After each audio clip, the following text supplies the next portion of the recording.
আজ আপনাদের সাথে শেয়ার করছি ঘরোয়া মশলায় বিয়েবাড়ির সাথে রোস্ট রান্নার রেসিপি। আশা করছি রেসিপিটা আপনাদের ভালো লাগবে। প্লেন পোলাওর সাথে আপনি এটি সার্ভ করতে পারেন। তো দেখে নেওয়া যাক আজকের রান্নার সম্পূর্ণ প্রসেস। তো শুরুতেই দেখিয়ে দেব আজকের রেসিপিতে কি কি ব্যবহার করছি। লাগছে কাজু বাটা, সে সাথে পাউডার মিল্কে আমি হালকা কুসুম গরম পানিতে ভালো মতো মিক্স করে এটা তৈরি করে নিয়েছি তরল দুধ। লাগছে ফ্যাটানো টক দই, সেই সাথে লাগছে 3 ধরনের বাটা মশলা, পেঁয়াজ বাটা, রসুন বাটা এবং আদা বাটা।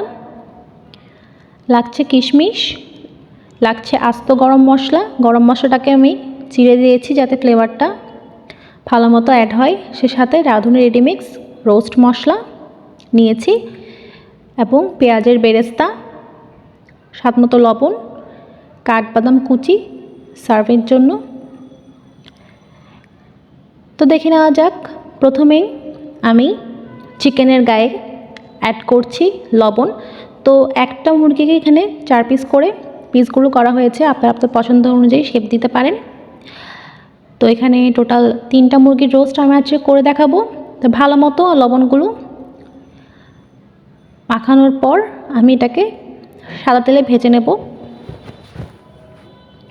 তো হালকা গোল্ডেন কালার হওয়া অবধি আমি এটাকে ভাজবো। খুব বেশি কড়া করে ভাজলে রোস্ট একদম শক্ত হয়ে যায়, যাতে সফট থাকে এবং ফ্লেভারফুল থাকে, সেজন্য হালকা ভাজা হওয়ার পরপরই এটাকে তুলে নিতে হবে। তো আমি হালকা ভাজার পর এগুলোকে তুলে নিচ্ছি। সে একই পাত্রে আমি দিয়ে দিচ্ছি বেরেস্তার জন্য কুচো করে রাখা পেঁয়াজ।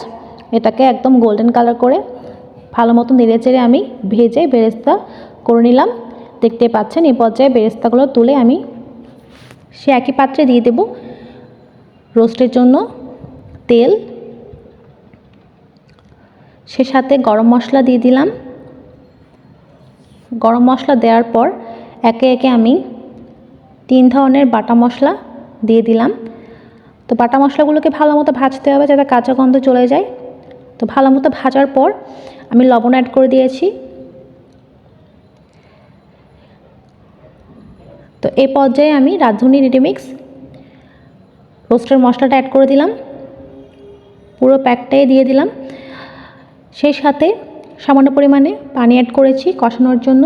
তো ভালো মতো নেড়ে চেড়ে কষানোর পর এ পর্যায়ে আমি বাদাম বাটাটা অ্যাড করে দিলাম। বাদাম বাটা দেওয়ার পর আবারও ভালো মতো নেড়ে চেড়ে কষিয়ে নিচ্ছি।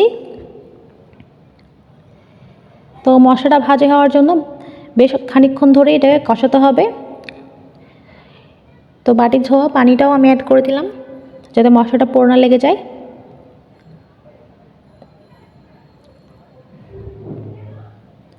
এ পর্যায়ে ফেটানোর টক দইটা অ্যাড করে দিলাম, দিয়ে ভালো মতো নেড়ে চেড়ে নিচ্ছি।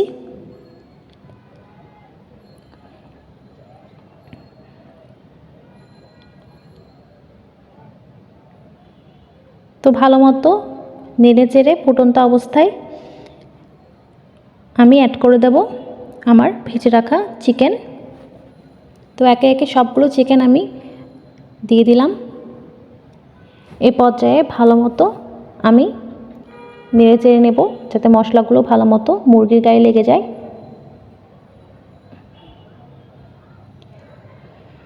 তো বেশ খানিকক্ষণ পর আমি অ্যাড করে দেব আমার রেডি করে রাখা লিকুইড মিল্ক। লিকুইড মিল্কটা দেওয়ার পর আবারও ভালো মতো আমি নেড়ে চেড়ে নেব।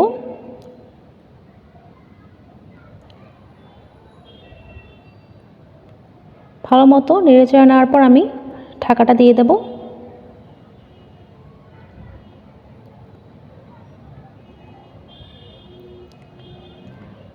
তো খানিকক্ষণ পর ঢাকনাটা তুলে নিচ্ছি। এই পর্যায়ে আমি আস্ত কাঁচা লঙ্কা অ্যাড করছি। এখানে আমি 4 থেকে 5টা কাঁচা লঙ্কা ইউজ করছি, আপনারা আপনার টেস্ট অনুযায়ী অ্যাড করবেন ঝালটা।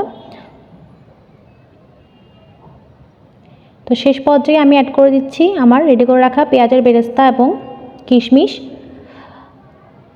এ পর্যায়ে ভালো মতো নেড়ে চেড়ে আমি চুলার আঁচটা নিভিয়ে দিলাম এবং উপর থেকে কাঠবাদাম দিয়ে সার্ভ করলাম। তো দেখতে পাচ্ছেন খুব চটজলদি রেডি হয়ে গেল আজকে আমার রোস্ট রান্নার রেসিপি। আশা করছি আপনাদের ভালো লাগবে। ভালো লাগলে বেশি বেশি করে লাইক, কমেন্ট এবং শেয়ার দিয়ে পেজের সাথেই থাকবেন এবং ইউটিউব চ্যানেলটি সাবস্ক্রাইব করতে ভুলবেন না।